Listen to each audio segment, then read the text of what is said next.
साथीहरू है हामी चाहिँ आज टुसा टिप्न आएको है यो चाहिँ टुसा चाहिँ 3 किसिमको हुन्छ है अनि यो चाहिँ मेसा र मधु भनिन्छ यसलाई चाहिँ यो चाहिँ एकदम मिठो हुन्छ है टुसा मध्येमा चाहिँ एकदमै चाहिँ यो एकदम मिठो हुन्छ ल टिपे है त ल है साथीहरू ल है कति धेरै रहेछ है माइजू कति धेरै है टुसाकै घारी आमा एउटै घारीमा टुसा छ है साथीहरू ल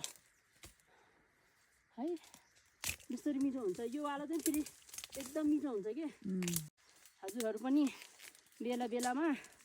जङ्गलतिर गएर है यस्तो अर्ग्यानिक सागहरू खोज्नु होला खानु होला साथीहरू ल